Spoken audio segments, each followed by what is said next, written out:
ಸ್ನೇಹಿತರೆ. ಸಮಗ್ರ ಜೀವನ ಶೈಲಿ ಭಾಗವಾಗಿ ಇವತ್ತಿನ ಕಾರ್ಯಕ್ರಮದಲ್ಲಿ ನಾವು ನಾವು ತಿಳ್ಕೊಂಡಂತ ಒಂದು ಅದ್ಭುತವಾದ ಅಂಶ ಏನಂದ್ರೆ ನೀರು ಬಗ್ಗೆ ಹೇಳ್ಬೇಕಂದ್ರೆ ನೀರು ಅನ್ನೋದು ಹೇಗೆ ನಾವು ಹೆಚ್ಚಾಗಿ ನೀರು ಬಲಿಸ್ತಾ ಇದ್ವಿ, ನೀರು ನಾವು ಸೇವನೆ ಮಾಡಬೇಕಾಗತ್ತೆ. ನೀರು ಅನ್ನೋದು ಹೆಚ್ಚು ಸೇವನೆ ಮಾಡ್ತಾ ಇರ್ತೀವಿ. ಆದ್ರೆ ಈ ನೀರು ಸೇವನೆ ಮಾಡೋ ವಿಧಾನ ಮತ್ತೆ ನೀರನ್ನು ಹೇಗೆ ಶುದ್ಧಿ ಮಾಡ್ಕೋ ವಿಧಾನ ಈಗಾಗಲೇ ಇಂದಿನ ಕ್ಲಾಸಲ್ಲಿ ನಾವು ಹೇಳಿದ್ವಿ. ಈ ನೀರು ಶುದ್ಧಿ ಮಾಡ್ಕೊಳ್ಳೋ ವಿಧಾನ ಹೇಳಿದ್ವಿ, ಮತ್ತೆ ಅದ್ರ ಬಗ್ಗೆ ಹೆಚ್ಚು ಮಾಹಿತಿ ಹಂಚ್ಕೊಂಡಿದ್ವಿ ಇಂದಿನ ಕ್ಲಾಸಸ್ ಅಲ್ಲಿ. ಆದ್ರೆ ಇವತ್ತಿನ ಮತ್ತೊಂದ್ಸರಿ ಮರಣ ಮಾಡ್ಕೋಣ. ಯಾಕಂದ್ರೆ ನೀರು ಎಷ್ಟು ಪ್ರಾಮುಖ್ಯತೆ ಇರೋದು ನಮ್ಮ ದೇಹಕ್ಕೆ ಅನ್ನೋದು ಅರ್ಥ ಮಾಡ್ಕೊಂಡ್ರೆ ಖಂಡಿತವಾಗಿ ಅದ್ರ ಬಗ್ಗೆ ಹೆಚ್ಚು ಮಾಹಿತಿ ತಿಳ್ಕೊಳ್ಳೋದು ಉತ್ತಮ ಸ್ನೇಹಿತರೆ. ಮೊದಲನೇದಾಗಿ ನೀರ್ ಬಗ್ಗೆ ಅರ್ಥ ಮಾಡ್ಕೊಳಕ್ ಹೋದ್ರೆ ನೀರು ಅನ್ನೋದು ನಮ್ಮ ದೇಹದಲ್ಲಿ ಇಡೀ ಪ್ರಪಂಚದಲ್ಲಿ 70% ಇದೆ ನೀರು. ಅಂದ್ರೆ ಈ ಭೂಮಿ ಮೇಲೆ ಸಮುದ್ರ ಎಲ್ಲ ಓಷನ್ಸ್ ಇದೆಲ್ಲ ಸೇರ್ಕೊಂಡ್ರೆ, ಈ ಸಮುದ್ರ ಎಲ್ಲ ಸೇರ್ಕೊಂಡಿದ್ರೆ, ನದಿಗಳು ಸಮುದ್ರ ಸೇರ್ಕೊಂಡ್ರೆ ಒಂದು 70% ಮೇಲೆ ಇದೆ. ಮಿಕ್ಕಿದು ಲ್ಯಾಂಡ್ ಅಂದ್ರೆ ನೆಲ ಇದೆ, ಸಾಯಿಲ್ ಇದೆ ಅಲ್ವಾ, ಅಂದ್ರೆ ಭೂಭಾಗ. ಈ ಭೂಮಿ ಅನ್ನೋದು ಇಡೀ ಭೂಮಿ ಮೇಲೆ 70% ಮೇಲೆ ನೀರಿದೆ, ಅದು ಅರ್ಥ ಮಾಡ್ಕೋಬೇಕು. ಮತ್ತೆ ಒಂದು ಸಸ್ಯ ತಗೊಂಡ್ರೆ ಪ್ರತಿ ಸಸ್ಯದಲ್ಲಿ 90% ನೀರಿದೆ ನೋಡಿ. ಆಮೇಲೆ ಈ ತರ ಒಂದೊಂದು ತಿಳ್ಕೊಂತ ಹೋದ್ರೆ ನಮ್ಮ ದೇಹದ ಬಗ್ಗೆ ತಿಳ್ಕೊಂಡ್ರೆ ವಿಶೇಷವಾಗಿ ಪ್ರಧಾನವಾಗಿ ನಮ್ಮ ದೇಹ ಹೊರಗಡೆ 70% ನೀರಿದೆ ನೋಡಿ. 70% ನೀರು ನಮ್ಮ ದೇಹ ರಕ್ತ ಹೊರಗಡೆ ಇದೆ ಅಂತ ಅಂದ್ರೆ ನಮ್ಮ ದೇಹ ಇಡೀ ದೇಹ ಪೂರ್ತಿ ದೇಹದಲ್ಲಿ 70% ನೀರು. ಆದ್ರೆ ರಕ್ತ ಹೊರಗಡೆ 90% ವರ್ಗಿರ್ತದೆ, ಮೆದುಳು ಹೊರಗಡೆ 93% ವರ್ಗಿದೆ. ಸೊ ಈ ತರ ಅರ್ಥ ಮಾಡ್ಕೊತ ಹೋದ್ರೆ ನೀರು ಎಷ್ಟು ಪ್ರಾಧಾನ್ಯತೆ ಇದೆ ನಮ್ಮ ದೇಹಕ್ಕೆ, ನಮ್ಮ ಇಡೀ ಜೀವನಕ್ಕೆ ಒಂದು ಅದ್ಭುತವಾದ ಅದಕ್ಕೂ ಪ್ರಾಧಾನ್ಯತೆ ಇದೆ, ಅದಕ್ಕೊಂದು ಪಾತ್ರ ಇದೆ. ಸೊ ಅದಕ್ಕೋಸ್ಕರ ಅದ್ರ ಬಗ್ಗೆ ಹೆಚ್ಚಾಗಿ ತಿಳ್ಕೊಂತ ಪ್ರತಿ ದಿವಸ ಇದನ್ನು ಪಾಲನೆ ಮಾಡಕ್ಕೆ ಪ್ರಯತ್ನ ಮಾಡ್ತಾ ಹೋಗೋಣ ಸ್ನೇಹಿತರೆ. ಸೊ ಇಂದಿನ ಕ್ಲಾಸಲ್ಲೂ ಹೇಳಿದ್ವಿ, ಎಲ್ಲಾ ವಿಷಯಗಳು ಎಲ್ಲ ಜ್ಞಾನ ಹಂಚ್ಕೊಂಡಿದ್ವಿ. ಆದ್ರೆ ಇವತ್ತು ನಾವು ಯಾವಾಗ ಪ್ರತಿಯೊಂದು ಸರಿ ಯಾವುದೇ ಒಂದು ಜ್ಞಾನ ಹಂಚ್ಕೊಳ್ಳುವಾಗ ಹೊಸ ವಿಷಯಗಳು ನಮ್ಮಿಂದ ಬರ್ತಾ ಇರ್ತದೆ. ಅಂದ್ರೆ ಆ ಹೊಸ ವಿಷಯಗಳು ನಾವು ತಿಳ್ಕೊಳ್ಳೋಕೆ ಪ್ರಯತ್ನ ಮಾಡ್ತಾ ಇರ್ತೀವಿ. ಯಾವುದೋ ಒಂದು ಹೊಸ ವಿಷಯ ಬಂದ್ರೂ ಅದು ಜ್ಞಾನವಾಗಿ ನಾವು ತಗೋಬೇಕಾಗತ್ತೆ. ಯಾಕಂದ್ರೆ ಈ ಜ್ಞಾನ ಅನ್ನೋದಕ್ಕೆ ಈಗಾಗಲೇ ನಾವು ತಿಳ್ಕೊಂಡಿದ್ವಿ, ಆತ್ಮಜ್ಞಾನ ಹೇಗೋ ಆತ್ಮಜ್ಞಾನ ಅನಂತವಾಗಿರುತ್ತದೆ, ಅದೇ ತರ ಪ್ರತಿ ಜ್ಞಾನವನ್ನು ಅಷ್ಟೇ. ಆ ಜ್ಞಾನ ಹಂಚ್ಕೊಳ್ಳುವಾಗ ಸ್ವಲ್ಪ ಹೊಸ ವಿಷಯಗಳು ಬರ್ತಾ ಇರ್ತದೆ. ಆ ಹೊಸ ವಿಷಯಗಳು ಮತ್ತೆ ನಾವು ಮರಣ ಮಾಡಿಕೊಂಡು ಅದನ್ನು ಪಾಲನೆ ಮಾಡಿದ್ರೆ ನಮಗೆ ಹೆಚ್ಚು ಫಲಿತಗಳು ಸಿಗ್ತಾ ಇರ್ತದೆ ನಮ್ಮ ಜೀವನದಲ್ಲಿ. ಅದಕ್ಕೋಸ್ಕರನೇ ಪ್ರತಿಯೊಂದು ದಿವಸ ಏನೇ ಜ್ಞಾನ ತಿಳ್ಕೊಂಡಿದ್ರು ಅದು ಅದೇ ಜ್ಞಾನ ಪದೇ ತಿಳ್ಕೊಂಡಿದ್ರು ಅದರಿಂದ ಹೊಸ ವಿಷಯಗಳು ನಾವು ಕಲಿಯುವಂತ ಅವಕಾಶ ಇರ್ತದೆ. ಅದಕ್ಕೋಸ್ಕರನೇ ನಾವು ಪೂರ್ತಿ ಗಮನ ಕೊಟ್ಟು ಅದನ್ನು ಅದು ಒಂಥರ ಚೆನ್ನಾಗಿ ಕೇಳಿಸ್ಕೊಂಡು ಮತ್ತೆ ಅದನ್ನು ಶ್ರವಣ ಮಾಡಿದ ಮೇಲೆ ಮನ್ನ ಮಾಡಿಕೊಂಡು ಅಭ್ಯಾಸ ತಗೊಂಡು ಬರಬೇಕಾಗತ್ತೆ, ಅಂದ್ರೆ ಆಚರಣೆಯಲ್ಲಿ ಇಟ್ಕೋಬೇಕಾಗತ್ತೆ. ಸೊ ಈ ತರ ನಾವು ಪ್ರತಿಯೊಂದು ದಿವಸ ಅಭ್ಯಾಸ ಮಾಡ್ತಾನೆ ಹೋಗ್ಬೇಕು ಸ್ನೇಹಿತರೆ. ಇವತ್ತಿನ ನೋಡಿ, ನೀರು ಅನ್ನೋದು ಈಗಾಗಲೇ ಹೇಳ್ಕೊಂಡಿರೋ ಪ್ರಕಾರ ನಮ್ಮ ಜೀವನದಲ್ಲಿ 70% ಅಂದ್ರೆ ನಮ್ಮ ದೇಹದಲ್ಲಿ 70% ನೀರಿದೆ.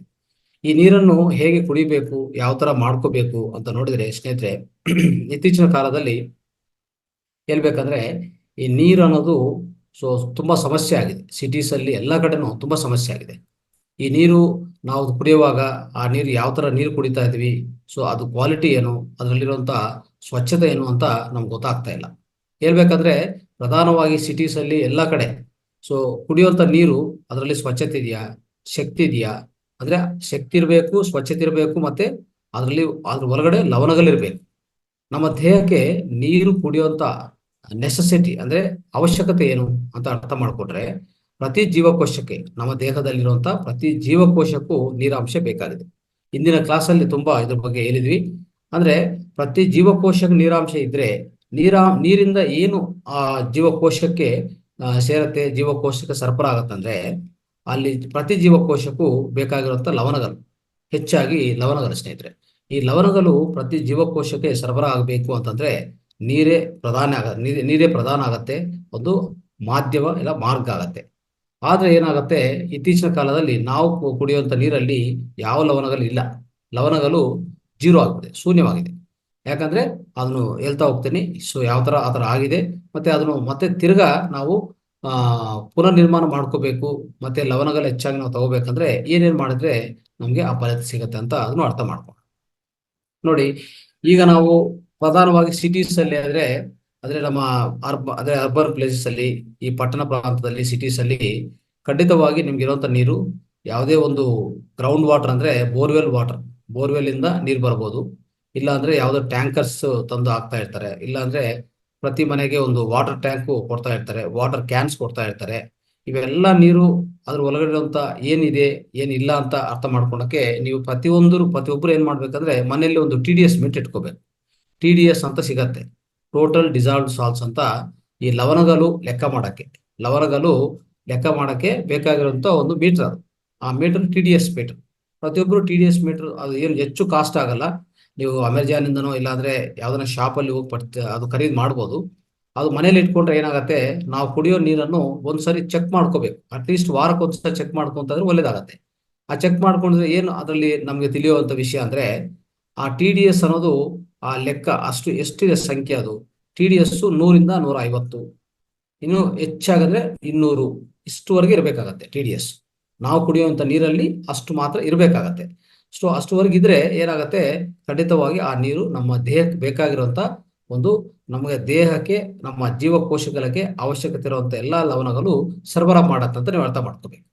ಆ ತರ ಇಲ್ಲ ಅಂದ್ರೆ ಆ ನೀರು ಕುಡಿದು ಏನು ಪ್ರಯೋಜನ ಇಲ್ಲ ಅಂತ ಅರ್ಥ. ಇದೊಂದು ಪ್ರಧಾನವಾಗಿರುವಂತ ಸ್ನೇಹಿತರೆ. ಆಮೇಲೆ ಇನ್ನೊಂದು ಏನಂದ್ರೆ, ನೀರು ಕುಡಿಯೋ ಕಾರಣ ಏನಂದ್ರೆ, ಈಗಾಗಲೇ ಹೇಳಿದ ಪ್ರಕಾರ ಒಂದು ಪ್ರತಿ ಜೀವಕೋಶ ಹೈಡ್ರೇಷನ್ ಆಗತ್ತೆ. ಪ್ರತಿ ಜೀವಕೋಶಕ್ಕೆ ಬೇಕಾಗಿರೋಂಥ ಎಲ್ಲಾ ಲವಣಗಳು ಸರಬರಾಗತ್ತೆ ನೀರಿಂದ. ಅದು ಒಂದೇ ಅಲ್ಲ, ಎರಡನೇದು, ಹೆಚ್ಚು ನೀರು ಕುಡಿಯುವಾಗ ಖಂಡಿತವಾಗಿ ಏನಾಗುತ್ತೆ, ನಮ್ಮ ರಕ್ತ ಫಲಚವಾಗತ್ತೆ, ರಕ್ತ ತಿಳಿಯಾಗುತ್ತೆ. ಆಮೇಲೆ ರಕ್ತ ಒಳಗಡೆ ನೀರು ಹೆಚ್ಚು ಶಾತ ಇರೋದು ತುಂಬಾ ಉತ್ತಮ. ನಾವು ಅನ್ಕೊಂಡಿದ್ರ ಪ್ರಕಾರ ರಕ್ತ ಅಂದ್ರೆ ಕೆಂಪಾಗಿ ಕಾಣುತ್ತೆ, ಆದ್ರೆ ಅದರಲ್ಲಿ ಹೆಚ್ಚು ನೀರಾಂಶನೇ ಇರೋದು. 90% ನೀರಿದೆ, ಅರ್ಥ ಮಾಡ್ಕೊಳ್ಳಿ. ಆ ನೀರಾಂಶ ಹೆಚ್ಚಿರುವಾಗ ನಾವು ಆರೋಗ್ಯವಂತವಾಗಿರ್ತೀವಿ ಅಂತ ಅರ್ಥ. ಇನ್ನೊಂದು, ಈ ನೀರಾಂಶ ನಮ್ಮ ದೇಹಕ್ಕೆ ಸರಿಯಾದ ರೀತಿಯಲ್ಲಿ ನಾವು ಕೊಟ್ಟಿದ್ರೆ ಏನಾಗತ್ತಂದ್ರೆ ವಿಸರ್ಜನೆ ಚೆನ್ನಾಗಿ ಆಗ್ತದೆ. ಅದನ್ನ ಅರ್ಥ ಮಾಡ್ಕೊಳ್ಳಿ. ಅಂದ್ರೆ ಒಂದು ಜೀರ್ಣ ಆಗೋದು, ಜೀರ್ಣ ಆದ್ಮೇಲೆ ಜೀರ್ಣ ವ್ಯವಸ್ಥೆ ಆದ್ಮೇಲೆ ಮತ್ತೆ ಬರೋದು ವಿಸರ್ಜನೆ ವ್ಯವಸ್ಥೆ. ಆ ವಿಸರ್ಜನೆ ವ್ಯವಸ್ಥೆ ಸರಿಯಾದ ರೀತಿಯಲ್ಲಿ ವರ್ಕ್ ಮಾಡ್ಬೇಕಂದ್ರೆ, ಅಂದ್ರೆ ನಾವು ಏನೇ ಒಂದು ವಿಸರ್ಜನ, ಅದು ಮೂತ್ರ ಮಲ ಈ ಎರಡು ರೂಪದಲ್ಲಿ ಏನೇನ್ ನಾವು ವಿಸರ್ಜನೆ ಮಾಡ್ತೀವೋ ಅವೆಲ್ಲ ಸರಿಯಾದ ರೀತಿಯಲ್ಲಿ ಆಗ್ಬೇಕು. ದೇಹದಿಂದ ಆಚೆ ಕಡೆ ಹೋಗ್ಬೇಕಂದ್ರೆ ಖಂಡಿತವಾಗಿ ಒಳ್ಳೆ ನೀರಾಂಶ ಬೇಕು. ಈಗಾಗ್ಲೇ ಹೆಚ್ಚು ನಾವು ನೋಡ್ತಾ ಇರ್ತೀವಿ, ಇತ್ತೀಚಿನ ಕಾಲದಲ್ಲಿ ಈ ನೀರಾಂಶ ಕಡಿಮೆ ಇದಕ್ಕೋಸ್ಕರನೇ ಎಲ್ಲಾ ರೋಗಗಳು ಬರ್ತಾ ಸ್ನೇಹಿತರೆ. ಆಲ್ಮೋಸ್ಟ್ ಹೇಳ್ಬೇಕಂದ್ರೆ ಈ ಕಾನ್ಸ್ಟಿಪೇಷನ್, ಮಲಬದ್ಧತೆ, ಗ್ಯಾಸ್ಟ್ರಿಕ್ಗಳು, ಆಸಿಡ್ ಹೆಚ್ಚಾಗೋದು, ಸರಿಯಾದ ಪ್ರಮಾಣದಲ್ಲಿ ನೀರು ಕುಡಿಯಲ್ಲ. ಯಾವ ರೀತಿಯಲ್ಲಿ ನೀರು ಕುಡಿಯಬೇಕು, ಎಷ್ಟು ಕುಡಿಯಬೇಕು, ಇದೆಲ್ಲಾನು ಇಂದಿನ ಕ್ಲಾಸಲ್ಲಿ ನಾವು ಹೇಳಿದ್ವಿ. ದಯವಿಟ್ಟು ಎಲ್ಲಾ ವಿಡಿಯೋದಲ್ಲಿ ನೋಡಿ ಮತ್ತೆ ಅದು ಮರಣ ಮಾಡ್ಕೊಳ್ಳಿ. ನೀರು ಕುಡಿಯೋದ್ರಲ್ಲೇ ಹೇಳ್ಬೇಕಂದ್ರೆ ಒಂದು 70%, 50% ರೋಗಗಳು ದೂರ ಮಾಡ್ಬೋದು. ಈ ನೀರು ಸರಿಯಾಗಿ ಕುಡಿಯೋದು, ಸರಿಯಾದ ನೀರು, ಸ್ವಚ್ಛವಾದ ನೀರು, ಯಾವ ತರ ಕ್ವಾಲಿಟಿ ನೀರು ಕುಡಿಬೇಕು, ಯಾವ ರೀತಿಯಲ್ಲಿ ಕುಡಿಬೇಕು, ಎಷ್ಟು ಕುಡಿಬೇಕು, ಯಾವಾಗ ಕುಡಿಬೇಕು, ಇವೆಲ್ಲ ವಿಧಾನಗಳು ನಾವು ಈಗಾಗಲೇ ಎಷ್ಟೋ ವಿಡಿಯೋಗಳು ಮಾಡಿದ್ವಿ, ಎಷ್ಟೋ ಕಾರ್ಯಕ್ರಮಗಳು ಇಂದಿನ ಕ್ಲಾಸಸ್ ಅಲ್ಲಿ ಮಾಡ್ತಾ ಬಂದಿದ್ವಿ. ಅವು ಮತ್ತೆ ನೀವು ತಿರ್ಗಾ ಒಂದ್ಸರಿ ಮನ್ನಾ ಮಾಡಿಕೊಟ್ರೆ ತುಂಬಾ ಉತ್ತಮ. ಅದರಿಂದ ನಿಮ್ಗೆ ಆ ಜ್ಞಾನ ಸಿಗತ್ತೆ. ಆ ಜ್ಞಾನ ನೀವು ಅಳವಡಿಸ್ಕೊಂಡ್ರೆ ನಿಮ್ಗೆ ಅದರಿಂದ ಬೇಕಾಗಿರುವಂತ ಎಲ್ಲಾ ಫಲಿತಗಳು, ನಿಮ್ಮ ಜೀವನಕ್ಕೆ ಬೇಕಾಗಿರುವಂತ ಎಲ್ಲಾ ಫಲಿತಗಳು ನಿಮ್ಗೆ ಸಿಗತ್ತೆ ಸ್ನೇಹಿತರೆ. ಅದನ್ನ ಅರ್ಥ ಮಾಡ್ಕೊಳ್ಳಿ. ಈ ಕ್ಲಾಸಲ್ಲಿ ನಾವು ಪ್ರಧಾನವಾಗಿ ಮತ್ತೆ ಹೇಗೆ ಶುದ್ಧಿ ಮಾಡ್ಕೊಳ್ಳೋದು ನೋಡೋಣ. ಈ ನೀರನ್ನು ಶುದ್ಧಿ ಮಾಡ್ಕೊಳ್ಳೋದು ಹೇಗೆ. ಆಯ್ತು, ಈಗ ನಾವು ಕ್ಯಾನ್ ವಾಟರ್ ಬಂತು, ಇಲ್ಲ ಅಂದ್ರೆ ಒಂದು ಬೋರ್ವೆಲ್ ವಾಟರ್ ಬಂತು. ಇನ್ನೊಂದು, ನೀರು ನಿಮ್ಗೆ ನೇರವಾಗಿ ಒಂದು ನದಿಯಿಂದ ಬಂದಂತ ಇಟ್ಕೊಳ್ಳಿ. ನದಿ ನೀರು ಅಂದ್ರೆ ನಿಮ್ಗೆ ಟ್ಯಾಪ್ ನೀರು ಬರ್ತಾ ಇರ್ತದೆ ನೋಡಿ. ಬ್ಯಾಂಗ್ಳೂರಲ್ಲಿ ಆದ್ರೆ ಒಂದು ನಾವು ಕಾವೇರಿ ವಾಟರ್ ಅಂತ ಹೇಳ್ತೀವಿ. ಇನ್ನೊಂದು ಸಿಟಿಗೆ ಹೋದ್ರೆ ಇನ್ನೊಂದು ನದಿಯಿಂದ ನೀರು ಬರುತ್ತೆ. ಆ ನದಿ ನೀರನ್ನು ಏನ್ ಮಾಡ್ಬೇಕು, ನದಿ ನೀರನ್ನು ನೇರವಾಗಿ ತಗೊಂಡು ನಾವೇನ್ ಮಾಡ್ಬೋದು ಅಂದ್ರೆ, ನಮ್ಮ ಪ್ರಾಚೀನ ಪದ್ಧತಿ ಉಪಯೋಗಿಸ್ಕೊಂಡೇ ನಾವು ಶುದ್ಧಿ ಮಾಡ್ಕೋಬಹುದು. ಇಲ್ಲ ಇತ್ತೀಚಿನ ಕಾಲದಲ್ಲಿ ನಾವು ನೋಡ್ತಾ ಇರ್ತೀವಿ, ಈ ನಮ್ಮ ಸಿಟಿಯಲ್ಲಿ ಸಿಗುವಂತ, ಸಿಟಿ ಅಂದ್ರೆ ಅರ್ಬನ್ ಪ್ಲೇಸ್ ಅಲ್ಲಿ ಈಗಾಗಲೇ ಸ್ವಲ್ಪ ಡೆವಲಪ್ಡ್ ಸಿಟೀಸ್ ಅಲ್ಲಿ, ಅಭಿವೃದ್ಧಿ ಹೊಂದಿರುವಂತ ಸಿಟೀಸ್ ಅಲ್ಲಿ, ನಗರ ಪ್ರಾಂತದಲ್ಲಿ ಏನಾಗುತ್ತೆ, ಅಂತ ಕಾವೇರಿ ವಾಟರ್ ಸರಿಯಾಗಿ ಸಿಗ್ತಾ ಇಲ್ಲ. ಅಂದ್ರೆ ಸುತ್ತಮುತ್ತ ಇರುವಂತ ಹಳ್ಳಿಗಳಲ್ಲೂ ತೊಂದರೆ ಆಗ್ತಾ ಇದೆ. ಎಲ್ಲ ಬೋರ್ವೆಲ್ ಆಗ್ತಾ ಇದ್ದಾರೆ. ಬೋರ್ವೆಲ್ ಇಂದ ಬಂದಿರೋದು ಸ್ನೇಹಿತರೆ, ಬೋರ್ವೆಲ್ ಇಂದ ನೀರು ತೆಗೆಯೋದೇ ಉತ್ತಮ ಅಲ್ಲ. ಅದು ಅಂದ್ರೆ ಹೇಳ್ಬೇಕಂದ್ರೆ 1000 ಫೀಟು, 2000 ಫೀಟ್ ಒಳಗಡೆ ಹೋಗಿ, 1205 ಫೀಟ್ ಒಳಗಡೆ ಹೋಗಿ ನಾವು ನೀರು ಮೇಲೆ ತಗೊಂಡ್ ಬರ್ತೀವಲ್ಲ, ಅದರಲ್ಲಿ ತುಂಬಾ ಲವಣಗಳು ಹೆಚ್ಚಾಗಿರುತ್ತೆ. ಅಂದ್ರೆ ನಮ್ಗೆ ದೇಹಕ್ಕೆ ಬೇಕಾಗಿರತಕ್ಕಂತ ಹೆಚ್ಚು ಲವಣಗಳು, ಅದು ಅಷ್ಟು ಲವಣಗಳು ತಗೊಂಡಿದ್ರು ಮತ್ತೆ ಕಿಡ್ನಿಗೆ ತೊಂದರೆ ಆಗ್ತದೆ ಸ್ನೇಹಿತರೆ. ಕಿಡ್ನಿ ಅನ್ನೋದು ಫಿಲ್ಟರ್, ನಮ್ಮ ದೇಹದಲ್ಲಿ ಫಿಲ್ಟರ್. ಯಾವುದೇ ಲವಣಗಳು ಎಷ್ಟು ಬೇಕೋ ಅಷ್ಟೇ ಇಟ್ಕೊಳ್ತದೆ ದೇಹದಲ್ಲಿ. ಮಿಕ್ಕಿದ ಲವಣಗಳು ಮೂತ್ರದಿಂದ ಆಚೆ ಕಳಿಸ್ತಾ ಇರ್ತದೆ, ಅರ್ಥ ಮಾಡ್ಕೊಳ್ಳಿ. ಅದಕ್ಕೋಸ್ಕರ ಏನಾಗುತ್ತೆ, ಹೆಚ್ಚು ಲವಣಗಳು ತಗೊಂಡೋದ್ರು ಕಿಡ್ನಿಗೆ ತೊಂದರೆ ಆಗ್ತದೆ. ಅದಕ್ಕೋಸ್ಕರ ಯಾವ ನೀರಿಂದ ಆ ನೀರು ಕುಡಿಯೋಕ್ಕಾಗಲ್ಲ. ಈಗ ಬೋರ್ವೆಲ್ ವಾಟರ್ 1000 ಫೀಟು 1500 ಫೀಟ್ ಒಳಗಡೆಯಿಂದ ನಾವು ಮೇಲೆಗಡೆ ತಗೊಂತೀವಲ್ಲ, ಅದರಲ್ಲಿ ಹೆಚ್ಚು ಲವಣಗಳು ಇರ್ತದೆ. ದೇಹಕ್ಕೆ ಬೇಕಾದ ಅವಶ್ಯಕತೆ ಇರುವಂತಕ್ಕಿಂತ ಹೆಚ್ಚು ಲವಣಗಳು. ಅವೆಲ್ಲ ಏನ್ ಮಾಡ್ತಾರೆ ಇತ್ತೀಚಿನ ಕಾಲದಲ್ಲಿ ಸಿಟೀಸ್ ಅಲ್ಲಿ ನೋಡ್ತಾ ಇದ್ರೆ ಆರ್ ಒ ಯೂಸ್ ಮಾಡ್ತಾರೆ, ಆರ್ ಒ ಉಪಯೋಗಿಸ್ತಾರೆ. ಅಂದ್ರೆ ರಿವರ್ಸ್ ಆಸ್ಮೋಸಿಸ್ ಫಿಲ್ಟರ್ ಯೂಸ್ ಮಾಡ್ತಾರೆ. ಪ್ರತಿ ಅಪಾರ್ಟ್ಮೆಂಟ್ ಮೇಲೆ ಆರ್ ಒ ಅನ್ನೋದು ಕಂಪಲ್ಸರಿ ಇರ್ತದೆ ಇತ್ತೀಚಿನ ಕಾಲದಲ್ಲಿ. ಆರ್ ಒ ಕಲಿಸಿದ ಮೇಲೆ ಆರ್ ಒ ಏನ್ ಮಾಡುತ್ತೆ, ಎಲ್ಲಾ ಲವಣಗಳು ಶೂನ್ಯ ಮಾಡ್ತದೆ, ಪೂರ್ತಿ ಜೀರೋ ಮಾಡ್ಬಿಡ್ತದೆ. ನೋಡಿ, ಈ ಆರ್ ಒ ಮಾಡೋದೇನಂದ್ರೆ ಎಲ್ಲಾ ಲವಣಗಳು ತೆಗೆದಾಕ್ತದೆ. ಅವಾಗ ನೀವು ಕುಡಿಯುವಂತ ವಾಟರ್, ನೀವು ಉಪಯೋಗಿಸುವ ವಾಟರ್ ಏನಾಗುತ್ತೆ, ನೀರು, ಅದು ಶೂನ್ಯದ ಲವಣಗಳು, ಜೀರೋ ವಾಟರ್ ಅಂತ ಕರಿತೀವಿ ನಾವು. ಅದಕ್ಕೆ ಈ ಆರ್ ಒ ಇಂದ ಬರುವಂತ ವಾಟರ್ ನಾವು ಡೆಡ್ ವಾಟರ್ ಅಂತ ಕರಿತಾ ಇರ್ತೀವಿ, ಅರ್ಥ ಮಾಡ್ಕೊಳ್ಳಿ. ಸೊ ಈ ತರ ಇಂಥ ನೀರು ನಾವು ಕುಡಿಯುವಾಗ, ಅಂತ ನೀರು ನಾವು ಉಪಯೋಗಿಸುವಾಗ ಏನು ಪ್ರಯೋಜನ ಬರಲ್ಲ ನಮ್ಗೆ. ಆದ್ರೆ ನೀರು ತರ ಕಾಣಿಸ್ತದೆ ಅಷ್ಟೇ. ಈಗಾಗಲೇ ಇಂದಿನ ಕ್ಲಾಸ್ ನಾವು ತಿಳ್ಕೊತಾ ಬಂದಿದ್ವಿ, ಮಿಲ್ಕ್ ಅಂದ್ರೆ ಹಾಲು ಅಂದ್ರೆ ವೈಟ್ ಆಗಿದ್ರೆ ಹಾಲಲ್ಲ, ವೈಟ್ ಆಗಿರೋದಂತ ಹಾಲಲ್ಲ. ಓಕೆ, ಹಾಲು ತಯಾರು ಮಾಡಕ್ಕೆ ಈಗಾಗಲೇ ಆ ಏನ್ ಮಾಡ್ತಾ ಇದಾರೆ, ಕಲುಷಿತ ಮಾಡ್ತಾ ಇದಾರೆ, ಮಾಲಿನ್ಯ ಮಾಡ್ತಾ ಇದ್ದಾರೆ. ಆ ತರ ತಯಾರು ಮಾಡಿ ಹಾಲನ್ನು ವೈಟ್ ಆಗಿ ತೋರಿಸ್ತಾ ಇದ್ದಾರೆ. ಅದ್ರ ಒಳಗಡೆ ಸತ್ಯಾಂಶ ಏನಿದೆ, ನಿಜಾಂಶ ಏನಿದೆ, ಅದನ್ನ ಅರ್ಥ ಮಾಡ್ಕೊಂಡ್ರೆ ಇದು ಹಾಲು ಕರೆಕ್ಟ್ ಹಾಲ, ಇದು ಹಾಲು ಅಲ್ಲ, ಇದು ಹಾಲು ಒಳ್ಳೆ ಹಾಲ, ಕೆಟ್ಟ ಹಾಲ ಅಂತ ನಾವು ಅರ್ಥ ಆಗತ್ತೆ. ಯಾವಾಗ್ಲೂ ಪ್ರತಿಯೊಂದು ನಾವು ಸ್ವಲ್ಪ ಜ್ಞಾನ, ಅರಿವು, ಆ ಅರಿವು ಇಟ್ಕೊಂಡು ನಾವು ಪ್ರತಿಯೊಂದು ಉಪಯೋಗಿಸ್ಕೊಂಡ್ರೆ ಸೊ ನಿಜವಾದ ಆರೋಗ್ಯ ನಮಗೆ ಸಿಗತ್ತೆ, ಅದ್ಭುತವಾದ ಆರೋಗ್ಯ ಸಿಗತ್ತೆ ನಮ್ಮ ದೇಹಕ್ಕೆ. ದೇಹ ಆರೋಗ್ಯವಾಗಿದ್ರೆ ಏನಾಗತ್ತೆ ಸ್ನೇಹಿತರೆ, ನೋಡಿ, ನಾವು ದೇಹ ಆರೋಗ್ಯವಾಗಿದ್ರೆ ನಮ್ಮ ಮನಸ್ಸುನು ಪ್ರಶಾಂತವಾಗಿರುತ್ತೆ. ದೇಹ ಆರೋಗ್ಯವಾಗಿ ಕೆಟ್ಟು ಹೋಗ್ತದೆ, ಏನಾಗತ್ತೆ, ಸೈಕಲಾಜಿಕಲಿ ಅಂದ್ರೆ ಮಾನಸಿಕ ಸ್ಥಿತಿ ಎಲ್ಲ ಉಂಟಾಗ್ತದೆ. ಇನ್ನು ಹೇಳ್ಬೇಕಂದ್ರೆ ಒಂಥರ ನಮ್ಗೆ ಈ ಒತ್ತಡ ಹೆಚ್ಚಾಗತ್ತೆ, ಇನ್ನು ಆತಂಕ, ಸ್ವಲ್ಪ ಒಂಥರ ಬೇಜಾರು. ಸೊ ಇದೆಲ್ಲ ಯಾಕಂದ್ರೆ ಆರೋಗ್ಯ ಕೆಟ್ಟೋಗಿದೆಲ್ಲ, ಆರೋಗ್ಯ ಅನ್ನೋದು ಕೆಟ್ಟಾಗಿದೆ. ಸೊ ಆರೋಗ್ಯ ಅನ್ನೋದು ಕೆಟ್ಟೋಗಿದೆ. ಮತ್ತೆ ನಾವು ಸರಿಯಾದ ಅಂದ್ರೆ ಈ ಫಿಸಿಕಲ್ ಬಾಡಿ ಹೆಲ್ತ್ ಅನ್ನೋದು ಸರಿಯಾಗಿಲ್ಲ ಅಂದ್ರೆ ನಾವು ಏನೇ ಮಾಡ್ಬೇಕಂದ್ರು, ಯಾವುದೇ ಕೆಲಸ ಮಾಡ್ಬೇಕಂದ್ರು, ಎಲ್ಲೇ ಹೋಗಿ ಒಂದು ಎಂಟರ್ಟೈನ್ಮೆಂಟ್ ಅನುಭವಿಸ್ಬೇಕಂದ್ರು, ಇನ್ನೊಂದು ಕಡೆ ನಾವು ನಡ್ಕೊಂಡು ಹೋಗ್ಬೇಕಂದ್ರು, ನೋಡಿ ಎಷ್ಟೋ ಜನ ನಡ್ಕೊಂಡು ಹೋಗಕ್ಕಾಗಲ್ಲ. ಯಾವುದೋ ಒಂದು ವೆಹಿಕಲ್ ಇದ್ರೆ ರವಾನೆ ಮಾಡಕ್ಕೆ ಒಂದು ವೆಹಿಕಲ್ ಬೇಕೇ ಬೇಕು ಅವ್ರಿಗೆ, ಕಾರು ಬೈಕು ಇನ್ನೊಂದು ಬೇಕು. ನಡ್ಕೊಂಡು ಹೋಗಿ ಅಂದ್ರೆ ನಡ್ಕೊಳಕ್ ಆಗಲ್ಲ ಅಲ್ವಾ. ಸೊ ಇಂಥದ್ದೆಲ್ಲ ನೋಡ್ತಾ ಇದ್ದೀವಿ ನಾವು. ಅದೊಂದೇ ಅಲ್ಲ, ಒಂದು ಗೇಮ್ಸ್ ಆಡ್ಬೇಕಾ, ಸ್ಪೋರ್ಟ್ಸ್ ಆಗ್ಬೇಕಾ, ಒಂದು ಮ್ಯೂಸಿಕ್ ಕಲಿಬೇಕಾ, ಇನ್ನು ಏನೇ ಮಾಡ್ಬೇಕಂದ್ರೂ ಆರೋಗ್ಯ ಬೇಕೇ ಬೇಕು. ಅಂದ್ರೆ ಭೌತಿಕ ಆರೋಗ್ಯ ಬೇಕೇ ಬೇಕು. ಭೌತಿಕ ಆರೋಗ್ಯ ಯಾವಾಗ ಉಂಟಾಗ್ತದೋ ಮಾನಸಿಕವಾಗಿ ತೊಂದರೆಗಳು ಶುರು ಆಗುತ್ತೆ. ಮಾನಸಿಕವಾಗಿ ತುಂಬಾ ತೊಂದರೆಗಳು ಶುರು ಆಗ್ತದೆ. ಈ ಭೌತಿಕ ಆರೋಗ್ಯ ಕೆಟ್ಟೋದಕ್ಕೆ ಕಾರಣ ಮನಸ್ಸು ಆಗತ್ತೆ. ಮನಸ್ಸಿಂದ ಬರೋದು 90%, 95% ರೋಗಗಳಂತ ನಾವ್ ಹೇಳ್ತಾ ಇರ್ತೀವಿ. ಯಾಕಂದ್ರೆ ಇತ್ತೀಚಿನ ಕಾಲದಲ್ಲಿ ಈ ಮೈಂಡ್ ಇಂದ ಎಲ್ಲಾ ಯೋಚನೆಗಳು ಮಾಡ್ತಾ ಇರ್ತೀವಿ ನಾವು. ಮನಸ್ಸು ಉಪಯೋಗಿಸೇ ಸೊ ವಿಧ ವಿಧ ಯೋಚನೆಗಳು, ಅದು ಒಂಥರ ನಕಾರಾತ್ಮಕ ಯೋಚನೆಗಳು, ಇನ್ನು ಹೇಳ್ಬೇಕಂದ್ರೆ ಭಯಾನಕರ ಯೋಚನೆಗಳು, ಇವೆಲ್ಲ ಮಾಡಿ ಮಾಡಿ ನಮ್ಮ ಮನಸ್ಸಲ್ಲಿರುವಂತ ನಮ್ಮ ಮಾನಸಿಕ ಶಕ್ತಿ ಏನಿದೆಯೋ, ಮೆಂಟಲ್ ಎನರ್ಜಿ ತುಂಬಾ ತುಂಬಾ ನಮ್ಮಿಂದ ಆಚೆ ಕಡೆ ಹೋಗ್ತಾನೆ ಇರ್ತದೆ. ಒಂಥರ ವಿಹೀನ ಆಗ್ತಾ ಇರ್ತದೆ. ಮಾನಸಿಕವಾಗಿ ವಿಹೀನವಾಗಿ ನಾವು ತಯಾರಾಗ್ತೀವಿ. ಸೊ ಅದರಿಂದ ಏನಾಗುತ್ತೆ, ದೇಹದ ಶಕ್ತಿ ಕೊಟ್ಟು ಹೋಗ್ತದೆ. ಶಕ್ತಿ ಎಲ್ಲಿಂದ ಬರುತ್ತೆ ದೇಹಕ್ಕೆ, ಫಿಸಿಕಲ್ ಬಾಡಿಗೆ ಪ್ರಾಣಮಯ ಕೋಶದಿಂದ ಬರುತ್ತೆ. ಪ್ರಾಣಮಯ ಕೋಶ ಯಾವಾಗ ಖಾಲಿ ಮಾಡ್ತೀವಿ, ಪ್ರಾಣಮಯ ಕೋಶದಲ್ಲಿ ಯಾವ ಪ್ರಾಣಶಕ್ತಿ ಇಲ್ಲ, ಆವಾಗ ದೇಹ ಖಂಡಿತವಾಗಿ ದೇಹದಲ್ಲಿ ಎಲ್ಲಾ ರೋಗಗಳು ಉಂಟಾಗ್ತದೆ. ಅದನ್ನ ಅರ್ಥ ಮಾಡ್ಕೊಳ್ಳಿ. ಆ ಜೊತೆಗೆ ನಾವು ಭೌತಿಕ ಆರೋಗ್ಯವನ್ನ ಅಷ್ಟೇ, ಭೌತಿಕ ದೇಹಕ್ಕೆ ಏನ್ ಬೇಕಾಗಿದೆ, ಒಳ್ಳೆ ಆಹಾರ ಬೇಕು, ಒಳ್ಳೆ ನೀರು ಬೇಕು, ಒಳ್ಳೆ ಗಾಳಿ ಬೇಕು, ಒಳ್ಳೆ ಪೋಷಕಾಂಶ ಬೇಕು. ಇವೆಲ್ಲ ನಾವು ಸರಿಯಾದ ರೀತಿಯಲ್ಲಿ ಕೊಡ್ತಾ ಇದೀವಾ, ಅದು ನಾವು ನೋಡ್ಕೋಬೇಕಾಗತ್ತೆ. ಅದಕ್ಕೆ ಇವತ್ತಿನ ಈ ಈ ಕ್ಲಾಸ್ ಅಲ್ಲಿ ಸರಿಯಾದ ನೀರು ಹೇಗೆ ಕೊಡೋದು, ಹೇಗೆ ನಾವು ಒಂಥರ ಈ ನೀರನ್ನು ಸರಿಯಾಗಿ ಶುದ್ಧಿ ಮಾಡೋದು ಹೇಗೆ, ಅದು ಸ್ವಲ್ಪ ತಿಳ್ಕೊಂಡಿದ್ರೆ ಆ ಜ್ಞಾನ ಇಟ್ಕೊಂಡು, ಈಗ ಹೊಸ ಮಾಸ್ಟರ್ ತುಂಬಾ ಇದರಲ್ಲಿ ಜಾಯ್ನ್ ಆಗಿರ್ತಾರೆ, ಅವ್ರಿಗೋಸ್ಕರ ಆದ್ರೂ ಖಂಡಿತ ಇದು ಮತ್ತೆ ಮರಣ ಮಾಡ್ಕೊಡೋಕೆ ಪ್ರಯತ್ನ ಮಾಡ್ತಾ ಇದೀವಿ. ಸೊ ದಯವಿಟ್ಟು ಎಲ್ಲರೂ ಪಾಲನೆ ಮಾಡಿ ಸ್ನೇಹಿತರೆ. ಈಗ ನೋಡಿ, ಈ ನೀರನ್ನು ನಾವು ಅಂದ್ರೆ ಒಂದು ಬೋರ್ವೆಲ್ ಇಂದ ಬಂದಿರುವಂತ ನೀರು ಮತ್ತೆ ಕ್ಯಾನ್ ಇಂದ ಇದೆಲ್ಲ ನೀರನ್ನು TDS ನೋಡ್ಕೊಳ್ಳಿ. TDS 100-150 ಇದ್ರೆ ಓಕೆ. ಅದಕ್ಕಿಂತ ಹೆಚ್ಚಾಗಿದ್ರೆ ಏನ್ ಮಾಡ್ಬೇಕು, ಖಂಡಿತವಾಗಿ ಆ ಲವಣಗಳು ತೆಗೆದಾಕ್ಬೇಕಾಗತ್ತೆ. ಅವಾಗ ನೀವು ಆರ್ ಒ ಉಪಯೋಗಿಸಿದ್ರೆ, ಉಪಯೋಗಿಸಿದ ಏನಂದ್ರೆ ನಷ್ಟ, ಎಲ್ಲಾ ಲವಣಗಳು ಜೀರೋ ಆಗ್ಬಿಡ್ತದೆ. ಅದರಿಂದ ಬರೋ ನೀರು ಮತ್ತೆ ಡೆಡ್ ವಾಟರ್ ಆಗ್ಬಿಡ್ತದೆ, ಅದನ್ನು ಪ್ರಯೋಜನ ಇಲ್ಲ, ಅರ್ಥ ಮಾಡ್ಕೊಳ್ಳಿ. ಅವಾಗ ಏನ್ ಮಾಡ್ಬೇಕಂದ್ರೆ ಒಂದು ಸಲಹೆ ಇದೆ. ಸೊ ತುಂಬಾ ಜನ ಕೇಳ್ತಾ ಇರ್ತಾರೆ, ಮತ್ತೆ ನಮ್ಗೆ ಇರೋದೇ ಬೋರ್ವೆಲ್ ವಾಟರ್ ಇಲ್ಲ ಅಂದ್ರೆ ಯಾವ್ದೋ ಕ್ಯಾನ್ ವಾಟರ್ ಕೊಡ್ತಾರೆ, ಆ ಫಿಲ್ಟರ್ ಕೊಡ್ತಾರೆ, మరి ಏನ್ ಮಾಡ್ಬೇಕು ನಾವು ಅಂತದ್ದು. ಅಂದ್ರೆ ನಿಮ್ಗೆ ಆರ್ ಒ ಇದ್ರೆ ಆರ್ ಒ ಹತ್ರ ಕಲ್ಸಕ್ ಮುಂಚೆ ಇನ್ನೊಂದ್ ಏನ್ ಮಾಡ್ತೀರಿ ಅಂದ್ರೆ, ಆರ್ ಒ ಕಲ್ಸಕ್ ಮುಂದೆ ನೀರನ್ನು ಒಂದು 10 ಲೀಟರ್ ಅಂತ ಇಟ್ಕೊಳ್ಳಿ. 10 ಲೀಟರ್ ನೀವು ಶುದ್ಧಿ ಮಾಡ್ಕೋಬೇಕಂತ ಇಟ್ಕೊಳ್ಳಿ. ಅದೇನ್ ಮಾಡ್ಬೇಕು, ಒಂದು ಪಾತ್ರದಲ್ಲಿ ತೆಗಿಬೇಕಲ್ಲ, ಅವಾಗ 2 ಲೀಟರ್ ಆರ್ ಒ ಕಲ್ಸಕ್ ಮುಂಚೆ ತೆಗೆದು ಪಕ್ಕ ಇಟ್ಕೊಳ್ಳಿ. ಆರ್ ಒ ಆದ್ಮೇಲೆ 8 ಲೀಟರ್ ಬರ್ತದಲ್ಲ, ಆ ಆರ್ ಒ ಆದ್ಮೇಲೆ ಬರುತ್ತೆ 8 ಲೀಟರ್. ಈ ಆರ್ ಒ ಮುಂಚೆ 2 ಲೀಟರ್, ಎರಡು ಮಿಕ್ಸ್ ಮಾಡ್ಕೊಂಡು ಒಂದು ಪಾತ್ರದಲ್ಲಿ ಹಾಕೊಳ್ಳಿ. ಅರ್ಥ ಆಯ್ತಾ? ಒಂದು ಪಾತ್ರದ ಹಾಕೊಂಡ್ರೆ ಅವಾಗ ಏನಾಗುತ್ತೆ, ಸ್ವಲ್ಪ ಶುದ್ಧಿ ಅನ್ನೋದು ಅಂದ್ರೆ ಸ್ವಲ್ಪ ಲವಣಗಳು ಅದರಲ್ಲಿ ಇರ್ತದೆ, ಲವಣಗಳು ಜೀರೋ ಆಗಲ್ಲ. ಅದು ಅವಾಗ ಮತ್ತೆ ಟಿ ಡಿ ಎಸ್ ಆ ಟಿ ಡಿ ಎಸ್ ಮೀಟರ್, ಆ ಟಿ ಡಿ ಎಸ್ ಮೀಟರ್ ಇಂದ ನೋಡ್ಬೇಕು ನೀವು ಎಷ್ಟಿದೆ, ಈಗ ಎಷ್ಟಿದೆ ಟಿ ಡಿ ಎಸ್ ಅಂತ. ಅವಾಗ 100 ಇಲ್ಲಾಂದ್ರೆ 200 ಒಳಗಡೆ ಇದ್ರೆ ಒಳ್ಳೇದು. ಇಲ್ಲ ಅಂದ್ರೆ ಇದು ಅದು 300 ಹೋಗಿದೆ ಅಂತ ಇಟ್ಕೊಳ್ಳಿ. ಅವಾಗ ಏನ್ ಮಾಡ್ತೀರಿ ಅಂದ್ರೆ, ಈ ಆರ್ ಒ ಕಲ್ಸಕ್ ಮುಂದೆ ಇರುವಂತ ನೀರನ್ನು ಕಡಿಮೆ ಮಾಡಿ, ಆರ್ ಒ ಆದ್ಮೇಲೆ ನೀರನ್ನು ಹೆಚ್ಚು ಮಾಡಿ. ಓಕೆ, ಆ ಮಿಶ್ರ ಮಾಡೋದು ನಾನು ಹೇಳ್ತಾ ಇದ್ದೀನಿ. ಈ ತರ ಈ ಒಂದು ವಿಧಾನದಲ್ಲಿ ನಾವು ಮತ್ತೆ ಸ್ವಲ್ಪ ಟಿ ಡಿ ಎಸ್ ನಾವು ಮೇಂಟೈನ್ ಮಾಡಬಹುದು. ಸರಿಯಾದ ಟಿ ಡಿ ಎಸ್ ಅನ್ನೋದಿದೆಯಲ್ಲ, ಟಿ ಡಿ ಎಸ್ ಎಷ್ಟು ಬೇಕೋ ಅಷ್ಟು ನಿರ್ವಹಣೆ ಮಾಡ್ಕೋಬಹುದು ಸ್ನೇಹಿತರೆ.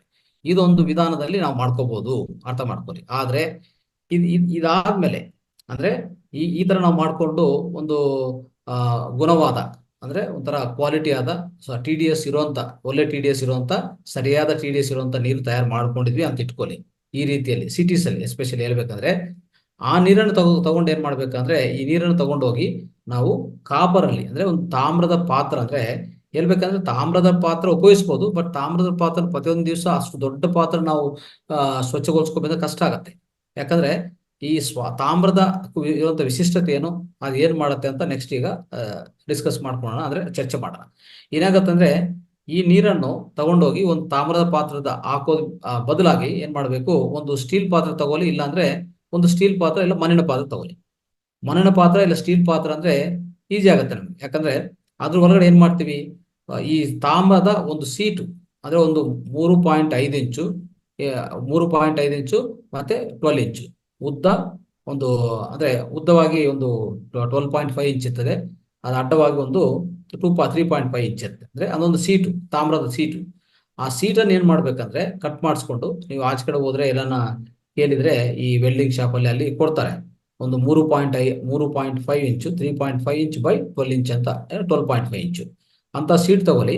ಅದನ್ನು ಬಳಸ್ಕೊಳ್ಳಿ, ಅದು ನಿರಂತರ ಅದೇ ಬಳಸ್ಕೊಳ್ಳಿ. ಯಾವ ತರ, ಈಗ ಆರ್ ಒ ವಾಟರ್ ಬಂತು, ಆ ನೀರನ್ನು ಆರ್ ಒಕ್ಕಿಂತ ಮುಂಚೆ ಇರೋ ನೀರನ್ನು ಎರಡು ಮಿಕ್ಸ್ ಮಾಡ್ಕೊಂಡಿದ್ವಿ, ಒಂದು 10 ಲೀಟರ್ ತಯಾರು ಮಾಡ್ಕೊಂಡು ಇಟ್ಕೊಳ್ಳಿ. ಆರ್ ಒ ಇರುವಂತವ್ರಿಗೆ ಇದು ನಾನು ಹೇಳ್ತಾ ಇದ್ದೀನಿ, ದಯವಿಟ್ಟು ಗಮನಿಸ್ಕೊಳ್ಳಿ. ಇದು ತಗೊಂಡೋಗಿ ಈ ಪಾತ್ರದಲ್ಲಿ, ಒಂದು ಸ್ಟೀಲ್ ಪಾತ್ರದಲ್ಲಿ ಹಾಕಿ, ಅದರಲ್ಲಿ ಈ ಕಾಪರ್ ಸೀಟು ಇಟ್ಬಿಡಿ. ಅದರಲ್ಲಿ ಆ ಕಾಪರ್ ಸೀಟ್ ಅನ್ನೋದು ಅದರಲ್ಲಿ ಇಟ್ಟಿದ್ರೆ ಇಡೀ ನೈಟ್ ಒಂದು 6 ಗಂಟೆಯಿಂದ 8 ಗಂಟೆ ನೀವು ನೈಟ್ ಮಲಗುವಾಗ ಇದು ಮಾಡ್ಬಿಟ್ಟು ಮಲಗಿದ್ರೆ, ಬೆಳಗ್ಗೆಕ್ಕೆಲ್ಲ ಏನಾಗುತ್ತೆ, ಆ ನೀರು ಬೆಳಗ್ಗೆಕ್ಕೆಲ್ಲ ತುಂಬಾ ಸ್ವಚ್ಛಗೊಳಿಸ್ಕೊಂತದೆ. ಆ ನೀರು ಏನೇನು ನೀರಾಗತ್ತೆ ಅಂದ್ರೆ ಅರ್ಥ ಮಾಡ್ಕೊಳ್ಳಿ, ಯಾವುದೇ ಬ್ಯಾಕ್ಟೀರಿಯಾ ವೈರಸ್ ಇದ್ರೆ ಅದೆಲ್ಲ ಹೊಟ್ಟೋಗ್ತದೆ. ಅರ್ಥ ಮಾಡ್ಕೊಳ್ಳಿ. ಈ ಕಾಪರ್ ಅಲ್ಲಿ ಏನಂದ್ರೆ ಒಂದು ಗುಣ ಇದೆ, ಅದರಲ್ಲಿ ಆ ಕಾಪರ್ ಅಲ್ಲಿ ಟೋಟಲ್ ಕಾಪರ್ ಅಲ್ಲಿ ನೋಡಿದ್ರೆ 29 ಎಲೆಕ್ಟ್ರಾನ್ಸ್ ಇರುತ್ತೆ. ಡಿ ಆರ್ಬಿಟಾಲ್ ಅಂತ ಇದಿರ್ತದೆ. ಆ ಡಿ ಆರ್ಬಿಟಾಲ್ ಏನಿದೆಯೋ, ಆ ಡಿ ಆರ್ಬಿಟಾಲು ಅದರಲ್ಲಿ ಇರುವಂತ ಒಂದು 9 ಎಲೆಕ್ಟ್ರಾನ್ಸ್ ಇರುತ್ತೆ. ಇದರಿಂದ ಏನ್ ಮಾಡುತ್ತೆ ಅಂದ್ರೆ, ಯಾವುದೇ ಬ್ಯಾಕ್ಟೀರಿಯಾ ವೈರಸ್ ಕಂಡಿಡಿದ್ರೆ ಅದನ್ನು ಪೂರ್ತಿ ಅಂದ್ರೆ ಒಂಥರ ಆ ಬ್ಯಾಕ್ಟೀರಿಯಾ ವೈರಸ್ನು ಸಾಯಿಸ್ತದೆ. ಯಾವುದು, ಈ ಕಾಪರ್ ಇರುವಂತ ಗುಣ. ಅರ್ಥ ಮಾಡ್ಕೊಳ್ಳಿ. ಅದೊಂದೇ ಅಲ್ಲ, ಯಾವುದೇ ಚಿಕ್ಕ ಪಾರ್ಟಿಕಲ್ಸ್, ಚಿಕ್ಕ ಒಂದು ಕಸು ಏನಾದಿದ್ರೆ ಅದೆಲ್ಲಾನು ಅಟ್ರಾಕ್ಟ್ ಮಾಡ್ಕೊಂಡು ಆ ಕಾಪರ್ ಪ್ಲೇಟ್ ಇದೆಯಲ್ಲ, ಆ ಕಾಪರ್ ಸೀಟು, ಆ ಸೀಟ್ ಒಳಗಡೆ, ಸೀಟ್ ಮೇಲೆ ಸಂಗ್ರಹಣ ಆಗ್ತಾ ಹೋಗ್ತದೆ. ಅದನ್ನ ಅರ್ಥ ಮಾಡ್ಕೊಳ್ಳಿ. ಇದು ತುಂಬಾ ಪ್ರಧಾನವಾಗಿರುವಂತ ಸ್ನೇಹಿತರೆ, ಇದು ಅರ್ಥ ಮಾಡ್ಕೊಳ್ಳಿ. ಆಮೇಲೆ ಈ ಪ್ಲಾಸ್ಟಿಕ್ ಏನಾದ್ರೂ ಆ ನೀರು ಒಳಗಡೆ ಪ್ಲಾಸ್ಟಿಕ್ ಸಂಬಂಧಿತ ಚಿಕ್ಕ ಪಾರ್ಟಿಕಲ್ಸ್ ಇದ್ರೆ, ಚಿಕ್ಕ ಸಣ್ಣ ಪಾರ್ಟಿಕಲ್ಸ್, ಸಣ್ಣ ಕಸು ಇದ್ರೆ ಪ್ಲಾಸ್ಟಿಕ್ ಸಂಬಂಧಿತ, ಅದನ್ನು ಅಟ್ರಾಕ್ಟ್ ಮಾಡ್ಕೊಂತದೆ, ಇದ್ರ ಮೇಲೆ ಇಟ್ಕೊಂತದೆ. ಇದು ಅರ್ಥ ಮಾಡ್ಕೋಬೇಕು ನಾವು. ಇನ್ನೊಂದು ಏನ್ ಮಾಡುತ್ತೆ, ಈ ಕಾಪರ್ಗಿರುವಂತ ಗುಣ ಏನಂದ್ರೆ ಸ್ನೇಹಿತರೆ, ಕಾಪರ್ಗಿರುವಂತ ಗುಣ ಏನಂದ್ರೆ, ಈ ತಾಮ್ರದ್ಗಿರುವಂತ ಗುಣ ನೋಡಿ, ತಾಮ್ರದ ಸೀಟ್ಗೂ ಅದೇನ್ ಮಾಡುತ್ತೆ, ನೀರನ್ನು ಒಂಥರ ಸ್ಟ್ರಕ್ಚರ್ಡ್ ವಾಟರ್ ಆಗಿ ತಯಾರು ಮಾಡುತ್ತೆ. ಆದ್ರೆ ಏನು, ಅದ್ರ ಒಳಗಡೆ ಇರುವಂತ ಈ ನೀರು ಒಳಗಡೆ ಏನಿರುತ್ತೆ, ಹೈಡ್ರೋಜನ್ ಮತ್ತೆ ಆಕ್ಸಿಜನ್, ಈ ಎರಡು ಅಣುಗಳಿರುತ್ತೆ. ಈ H2O ಅಂತ ಇರ್ತೀವಿ, H2O ಅಂತ ಇರ್ತೀವಿ. ಸೊ H2O ಅಂತ ಏನಿದೆಯೋ, ಈ ನೀರು ಹೊರಗಿರುವಂತ ಈ ಅಣುಗಳನ್ನು ಸರಿಯಾದ ರೀತಿಯಲ್ಲಿ ಅದು ಸಮಕೂರಿಸ್ತದೆ. ಒಂಥರ ಹೇಳ್ಬೇಕಂದ್ರೆ ಅರೇಂಜ್ ಮಾಡತ್ತೆ. ಅದಕ್ಕೆ ಅದು ಸ್ಟ್ರಕ್ಚರ್ಡ್ ವಾಟರ್ ಆಗಿ ತಯಾರಾಗುತ್ತೆ. ಯಾವ ಸ್ಟ್ರಕ್ಚರ್ಡ್ ವಾಟರು ನೋಡಿ, ಈಗ ನದಿಯಿಂದ ಹರಿಯುವಂತ ನೀರು ಅದು ಸ್ಟ್ರಕ್ಚರ್ಡ್ ವಾಟರ್. ಅದ್ರ ಹೊರಗಡೆ ಏನಿರ್ತದೆ, ಒಳ್ಳೆ ಶಕ್ತಿ ಇರತ್ತೆ.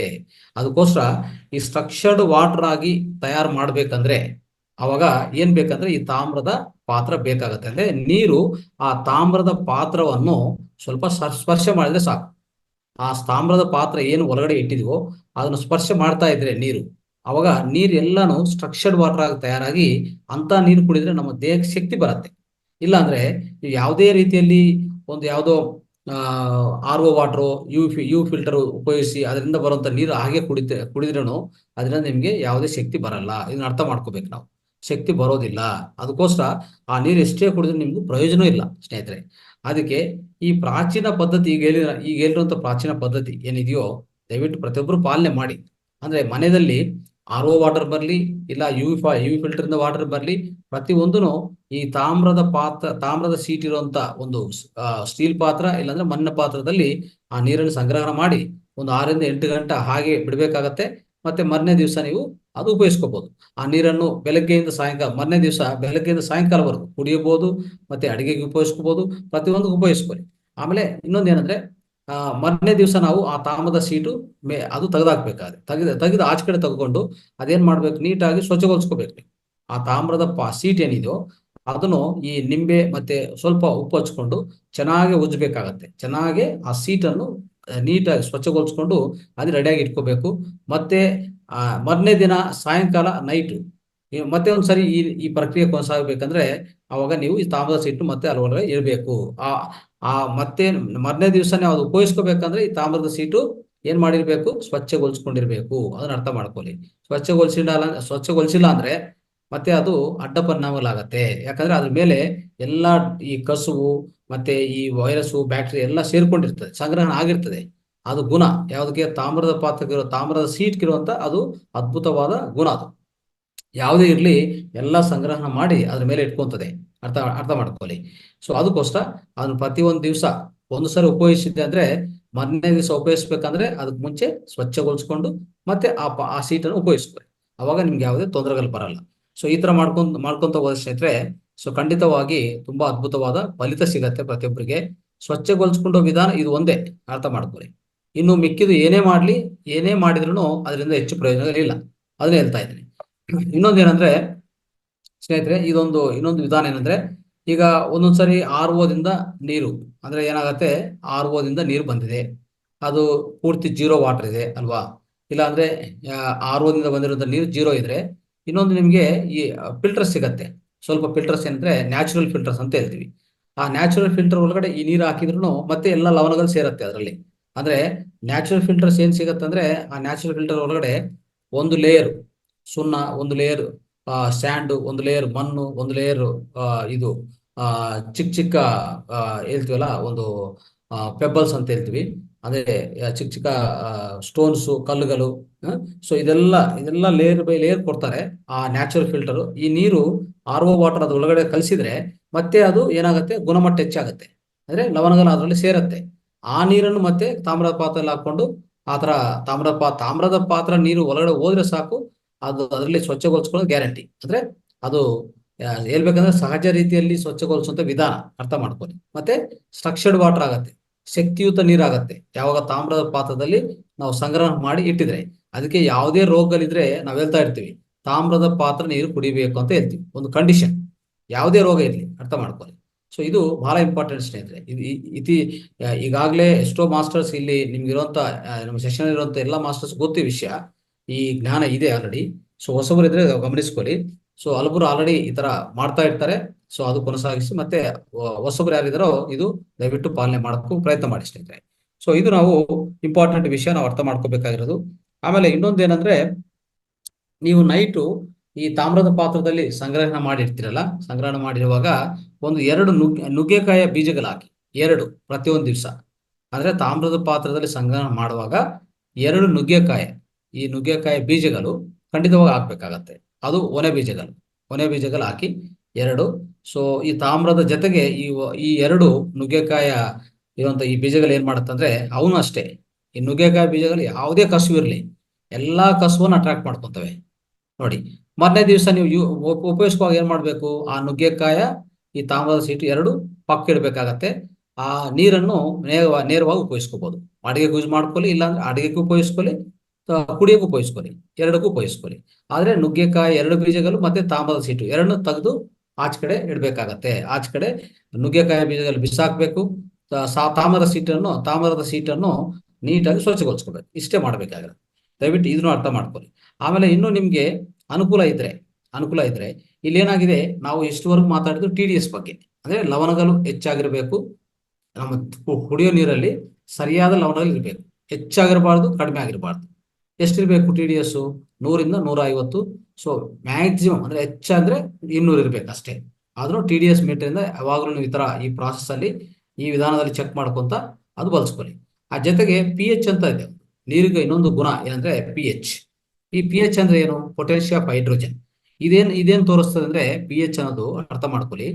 pH ಅನ್ನೋದು ನೀರಲ್ಲಿರುವಂತ ಗುಣಮಟ್ಟವನ್ನು ತೋರಿಸ್ತದೆ. ಅಂದ್ರೆ ಈ ನೀರು ಆಲ್ಕಲೈನ್ ವಾಟರ್, ಕ್ಷಾರಯುತ ನೀರ, ಆಮ್ಲಯುತ ನೀರ, ಅದನ್ನು ತಿಳ್ಕೊಂಡಕ್ಕೆ ಏನ್ ಮಾಡ್ಬೇಕು ನಾವು? pH ಅಂತ ಒಂದು ಮೀಟರ್ ಸಿಗತ್ತೆ ನಿಮ್ಗೆ, ಅದನ್ನು ಬಳಸ್ಕೋಬಹುದು. pH ಮೀಟರ್ ಅಂತ ಇದೆ. ಅದನ್ನು ನೀರು ಒಳಗಡೆ ಇಟ್ಟಿದ್ರೆ TDS ಮೀಟರ್ ತರನೇ ಇದನ್ನು ಒಂದು ಮೀಟರ್ ಮನೇಲಿ ಇಟ್ಕೋಬಹುದು. ಅದನ್ನ ನೀರು ಒಳಗಡೆ ಇಟ್ಟರೆ ಅದು ನಿಮ್ಗೆ ತೋರಿಸ್ತದೆ ಎಷ್ಟು ವ್ಯಾಲ್ಯೂ ಅಂದ್ರೆ ಎಷ್ಟು ಈ pH ವ್ಯಾಲ್ಯೂ ಅನ್ನೋದು ಎಷ್ಟಿದೆ ಅಂತ. ನೋಡಿ, pH ವ್ಯಾಲ್ಯೂ 7.2 ಅದಕ್ಕಿಂತ ಮೇಲೆ ಇದ್ರೆ ಅದು ಕ್ಷಾರಯುತ ನೀರು. ಅದನ್ನ ನಾವೇನ್ ಹೇಳ್ತೀವಿ ಅಂದ್ರೆ ಇಂಗ್ಲಿಷ್ ಅಲ್ಲಿ ಆಲ್ಕಲೈನ್ ವಾಟರ್ ಅಂತ ಕರಿತೀವಿ. ಇತ್ತೀಚಿನ ಕಾಲದಲ್ಲಿ ನಿಮ್ಗೆಲ್ಲ ಹೇಳ್ತಾ ಇರ್ತಾರೆ, ಇದು ಆಲ್ಕಲೈನ್ ವಾಟರ್, ಇದು ಒಳ್ಳೆ ಆಲ್ಕಲೈನ್ ವಾಟರ್, ಇದು ಕುಡಿಬಹುದು, ಇದು ಆರೋಗ್ಯಕರ ವಾಟರ್ ಅಂತ ಎಲ್ಲರೂ ಹೇಳ್ತಾ ಇರ್ತಾರೆ. ಅದೇ ಆಲ್ಕಲೈನ್ ವಾಟರ್ ಅಂದ್ರೆ ಅದು 7 ಅಂದ್ರೆ 7ಕ್ಕಿಂತ ಕೆಳಗಡೆ 5, 6 ಈ ತರ ಇದ್ರೆ ಅದು ಆಮ್ಲಯುತ ನೀರು. ಆಮ್ಲಯುತ ನೀರು ಕುಡಿದ್ರೆ ಏನಾಗತ್ತೆ? ಆಮ್ಲಯುತ ನೀರು ನಾವು ಸೇವನೆ ಮಾಡಿದ್ರೆ ಖಂಡಿತವಾಗಿ ನಮ್ಮ ಒಳಗಡೆ ನಮ್ಮ ಬ್ಲಡ್ ಇದೆ ನೋಡಿ, ಬ್ಲಡ್ನು ಸಹ ಆಮ್ಲಯುತ ಆಗತ್ತೆ. ಅವಾಗ ಜೀವಕೋಶಗಳು ಸತ್ತೋಗುವಂತ ಅವಕಾಶ ಇದೆ ಸ್ನೇಹಿತರೆ. ಅದಕ್ಕೆ ಆರೋಗ್ಯ ಅನ್ನೋದು ಎಷ್ಟು ಕ್ಲಿಷ್ಟವಾದಂದ್ರೆ ಒಂಥರ ಕಾಂಪ್ಲೆಕ್ಸ್ ಇದು. ಅಷ್ಟು ಈಜಿಯಾಗಿ ನಾವು ಅರ್ಥ ಮಾಡ್ಕೊಳ್ಳೋಕ್ಕೂ ಸಾಧ್ಯವಿಲ್ಲ. ಅದಕ್ಕೆ ಎಷ್ಟೋ ಅಂಶಗಳು ನಮ್ಮ ಆರೋಗ್ಯವನ್ನು ನಿರ್ವಹಣೆ ಮಾಡ್ತಾ ಇರ್ತವೆ. ಸೊ ಅದರಲ್ಲಿ ಒಂದು ಪ್ರಧಾನ ಭಾಗ ನೀರು. ಆ ನೀರಲ್ಲಿ ಈ ಆಮ್ಲಯುತ ಹೆಚ್ಚಾಗಿರಬಾರ್ದು. ಅಂದ್ರೆ ನೀರು ಅಸಿಡಿಕ್ ನೀರು ಆಗ್ಬಾರ್ದು. ಕ್ಷಾರಯುತ ನೀರು, ಆಲ್ಕಲೈನ್ ನೀರೇ ಕುಡಿಬೇಕಾಗತ್ತೆ. ಅದಕ್ಕೆ ಏನ್ ಮಾಡ್ಬೇಕು ನಾವು ಅಂತಂದ್ರೆ, ಸೊ ಸುಲಭವಾದ ಪದ್ಧತಿ ನಾವು ತಿಳ್ಕೊಬೇಕಾಗತ್ತೆ. ಸುಲಭವಾದ ಪದ್ಧತಿಗಳು ಎಷ್ಟೋ ಇದೆ. ಅದಕ್ಕೋಸ್ಕರನೇ ನಿಮ್ಮ ಮನೆಯಲ್ಲಿ ನೀವು ಉಪಯೋಗಿಸುತ್ತ ನೀರು ಅದು ಅಸಿಡಿಕ್ ವಾಟರ್, ಆಮ್ಲಯುತ ನೀರ. ಖಂಡಿತವಾಗಿ ನೀವು ಯಾವುದೇ ಕ್ಯಾನ್ ತಗೊಂಡ್ ಬರ್ತೀರ ಅಂತ ಇಟ್ಕೊಳ್ಳಿ, ಆಚೆ ಕಡೆಯಿಂದ ಕ್ಯಾನ್ ಒಂದು ನಿಮ್ಮ ಮನೆಗೆ ಬರ್ತಾ ಇರ್ತಾರೆ ನೋಡಿ, ಎಲ್ಲ ಅಸಿಡಿಕ್ ವಾಟರ್. ಯಾಕಂದ್ರೆ ಅದರಲ್ಲಿ pH ವ್ಯಾಲ್ಯೂ ಇದೆ ನೋಡಿ. pH ಎಷ್ಟಿರ್ತದೆ? pH ವ್ಯಾಲ್ಯೂ ಅಂದ್ರೆ ಖಂಡಿತವಾಗಿ 5, 6 ಇರ್ತದೆ. ನೀವೊಂದ್ಸರಿ ಲೆಕ್ಕ ಮಾಡಿ ನೋಡ್ಕೊಳ್ಳಿ. pH ಮೀಟರ್ ಇದ್ರೆ ಖಂಡಿತವಾಗಿ ಮಿನರಲ್ ವಾಟರ್ ಅಂತ ಸಿಗತ್ತೆ ನೋಡಿ ಆಚೆ ಕಡೆ. ನಾವು ಆಚೆ ಕಡೆ ಕಿನ್ಲಿ ಈ ಇದೆಲ್ಲ ನಾವು ತಗೊಂತಾ ಇರ್ತೀವಿ. ಎಷ್ಟೋ ಡಿಫ್ರೆಂಟ್ ಬ್ರ್ಯಾಂಡ್ಸ್ ಇದೆ. ಅದನ್ನ ಒಂದ್ಸರಿ ನೋಡಕ್ ಪ್ರಯತ್ನ ಮಾಡಿದ್ರೆ ಅಲ್ಲಿ TDS ಅಷ್ಟೇ 40ರಿಂದ 50 ಮೇಲೆ ಇರಲ್ಲ. 40ರಿಂದ 50ಕ್ಕೂ ಮೇಲೆ ಹೋಗಲ್ಲ TDS. ಅದಕ್ಕೋಸ್ಕರ TDS ಕಡಿಮೆನೆ. ಅದು ಅಂತ ಅಂದ್ರೆ ಹೇಳ್ಬೇಕಂದ್ರೆ ಲವಣಯುತ ನೀರಲ್ಲ ಅದು. ಅವ್ರು ಹೇಳ್ತಾ ಇರ್ತಾರೆ ಮಿನರಲ್ ವಾಟರ್ ಅಂತ, ಅದು ಮಿನರಲ್ ಲೆಸ್ ವಾಟರ್ ಅದು ಹೇಳ್ಬೇಕಂದ್ರೆ. ಸೊ ಆತರ ನೋಡ್ತಾ ಹೋದ್ರೆ ಇನ್ನು ಅದರಲ್ಲಿ pH ನೋಡ್ಕೊಳ್ಳಿ. pH ನೋಡುವಾಗ ಅದನ್ನು ಅಷ್ಟೇ, ಅದು ಒಂದು 5, 6 ಇರ್ತದೆ. ಅದು 7 ಮೇಲೆ ಇಲ್ಲ. 7 ಮೇಲೆ 7 ಅಂಡ್ ಹೋಗ್ಬೇಕಾಗತ್ತೆ. ಅವಾಗ ಅದು ಕ್ಷಾರಯುತ ನೀರಾಗತ್ತೆ. ಅಂದ್ರೆ pH ಅಷ್ಟು ಇರ್ಬೇಕು, ಅದೂ ಇರಲ್ಲ. ಅದಕ್ಕೋಸ್ಕರ ಸ್ನೇಹಿತರೆ ಇದೆಲ್ಲ ನಿಜಾಂಶಗಳು ಹೆಚ್ಚಾಗಿರುತ್ತೆ. ನಾವು ತಿಳ್ಕೊಂತ ಹೋದ್ರೆ ಆ ನಿಜಾಂಶ ನಮ್ಗೆ ಅರ್ಥ ಆಗತ್ತೆ. ಅಂತ ನೀರನ್ನು ನಾವು ಬಳಸ್ಕೊಂಡಾಗ ನಮ್ಮ ಆರೋಗ್ಯ ಕಾಪಾಡ್ಕೋಬಹುದು. ನೋಡಿ, ನೀರು ಒಳ್ಳೆ ಕ್ಷಾರ ಒಂದು ಹೇಳ್ಬೇಕಂದ್ರೆ ಕ್ಷಾರಯುತ ನೀರು ಮತ್ತೆ ಒಳ್ಳೆ TDS ಅಂತ ಒಳ್ಳೆ ಲವಣಗಳಿರುವಂತ ನೀರು. ಈ 2 ಅಂಶಗಳಿದ್ರೆ ನಮ್ಮ ನೀರು ಒಳಗಡೆ ನಮ್ಮ ಆರೋಗ್ಯವನ್ನು ಕಾಪಾಡುತ್ತೆ. ಆರೋಗ್ಯ ಚೆನ್ನಾಗಿರ್ತದೆ. ದೇಹ ಆರೋಗ್ಯ ಕೆಟ್ಟೋಗಲ್ಲ, ಯಾವ ವ್ಯಾಧಿ ಬರಲ್ಲ ನಮ್ಮ ದೇಹಕ್ಕೆ. ಅರ್ಥ ಮಾಡ್ಕೊಳ್ಳಿ. ನೋಡಿ ಸ್ನೇಹಿತರೆ, ನೀರಿಂದ ನಾವು ಫಾಸ್ಟಿಂಗ್ ಮಾಡ್ಬೋದು. ನೀರಿಂದ ಹೇಳ್ಬೇಕಂದ್ರೆ ಒಂದು 10 ದಿವಸನೂ ಬದುಕಬಹುದು ಈ ಭೂಮಿ ಮೇಲೆ. ಯಾವುದೇ ಆಹಾರ ಇಲ್ಲ ಅಂದ್ರೂ ಓನ್ಲಿ ನೀರು ಮಾತ್ರ ಸೇವನೆ ಮಾಡುತ್ತಾ ಒಂದು 10 ದಿವಸ ನಾವು ಉಳಿಸ್ಕೋಬಹುದು ನಮ್ಮ ಜೀವನವನ್ನು, ಅಲ್ವಾ? ಅದೇ ಗಾಳಿ ಇಲ್ಲ ಅಂದ್ರೆ ಒಂದು 3ರಿಂದ 4 ನಿಮಿಷಗಳು ಇರಲ್ಲ. ಅದೇ ಯಾವುದೇ ಒಳ್ಳೆ ಪ್ರಾಣಾಯಾಮ ಮಾಡ್ತಾ ಇದ್ರೆ ನಿಮ್ಗೆ ಆ ಶಕ್ತಿ ಸಾಮರ್ಥ್ಯ ಇದ್ರೆ ಒಂದು 3ರಿಂದ 4 ನಿಮಿಷ ಆ ಉಸಿರಾಟವನ್ನು ನಿಲ್ಲಿಸ್ಬೋದು, ಸಾಧ್ಯವಾಗುತ್ತೆ.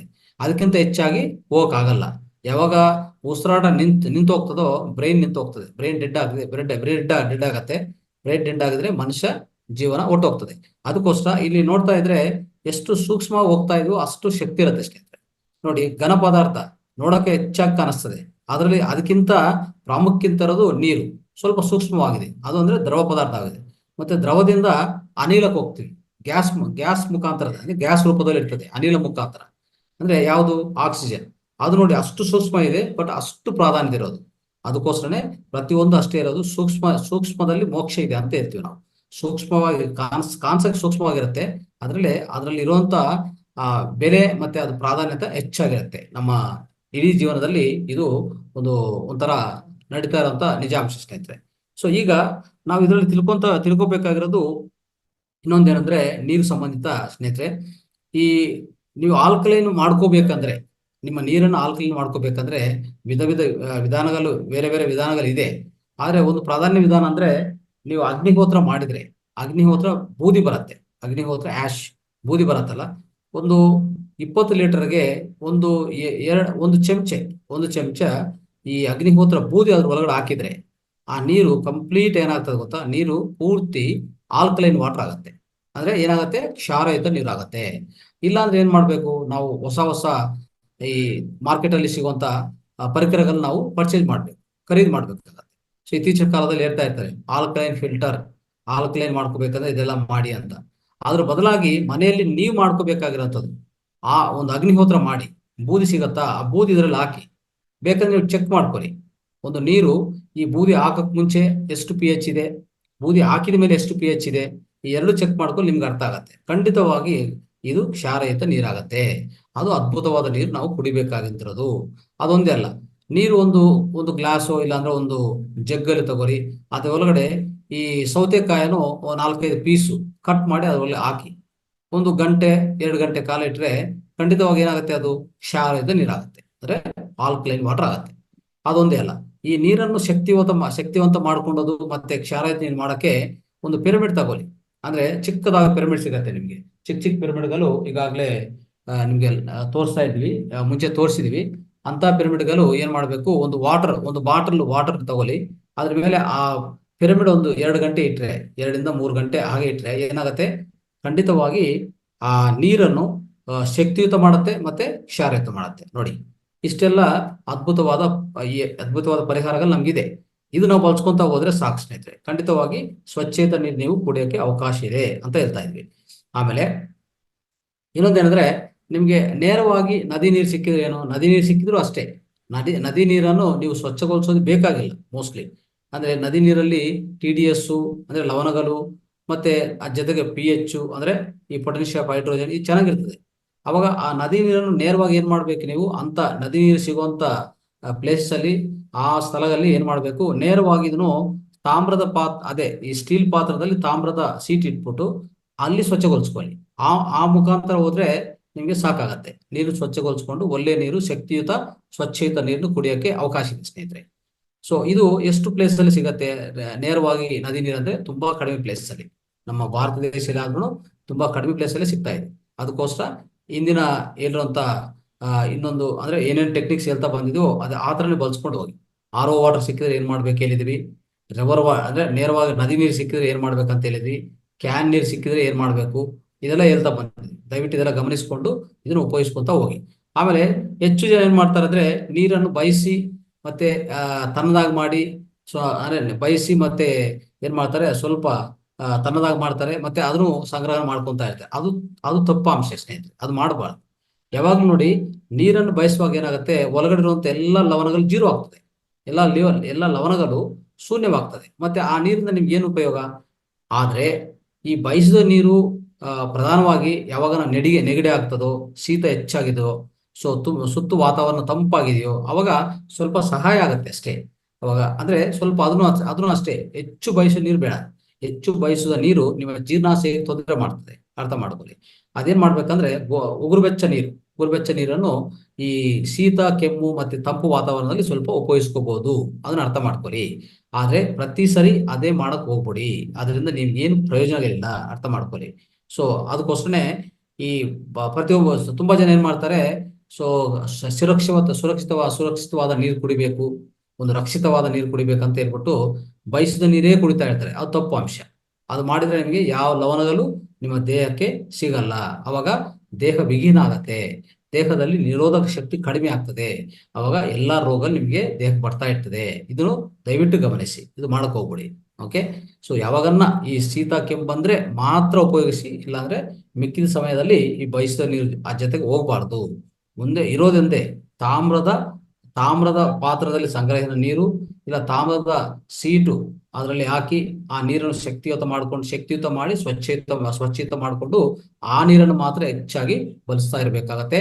ಯಾಕಂದ್ರೆ ನೋಡಿ, ಇಂದಿನ ಕಾಲದಲ್ಲಿ ನಾವು ನೋಡ್ತಾ ಇದ್ವಿ, ಇಂದಿನ ಕಾಲದ ಏನು ಮಾಡ್ತಾ ಇದ್ರು ನಮ್ಮ ಗುರುಗಳು ಮುನುಗಲು ಋಷಿಗಳೆಲ್ಲ, ಒಂದು ತಾಮ್ರದ ಕಮಂಡಲ ಬಿಡ್ತಾವ ಅವ್ರ ಹತ್ರ.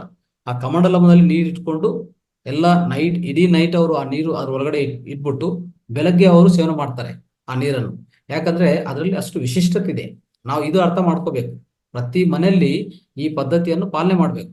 ಪೂರ್ತಿ ತಾಮ್ರದ ಸೀಟ್ ಅಂದ್ರೆ ಪೂರ್ತಿ ತಾಮ್ರದ ಪಾತ್ರೆ, ತಾಮ್ರದ ಬಿಂದೆ ಇದೆಲ್ಲ ಇರ್ತದಲ್ಲ, ಸ್ವಲ್ಪ ಕಷ್ಟ ಸ್ವಚ್ಛಗೊಳಿಸೋದು ಅಲ್ವಾ. ದೊಡ್ಡ ಪಾತ್ರ ಆದ್ರೆ ಅದನ್ನ ಒಳಗಡೆ ಸ್ವಚ್ಛಗೊಳಿಸ್ಕೋಬೇಕಂದ್ರೆ ತುಂಬಾ ಕಷ್ಟ ಆಗತ್ತೆ. ಸೊ ಅದು ಬದಲಾಗಿ ನಾನು ಹೇಳುವಂತ ಈ ಪದ್ಧತಿ ಪಾಲನೆ ಮಾಡಿ, ಒಂದು ಸ್ಟೀಲ್ ಪಾತ್ರೆ ಇಲ್ಲ ಮಣ್ಣಿನ ಪಾತ್ರೆ, ಅದರೊಳಗೆ ತಾಮ್ರದ ಸೀಟ್ ಅಷ್ಟೇ. ಇದು ಅತಿ ಸುಲಭವಾದ ಪದ್ಧತಿ ಸ್ನೇಹಿತರೆ, ಅದು ಅರ್ಥ ಮಾಡ್ಕೊಳ್ಳಿ.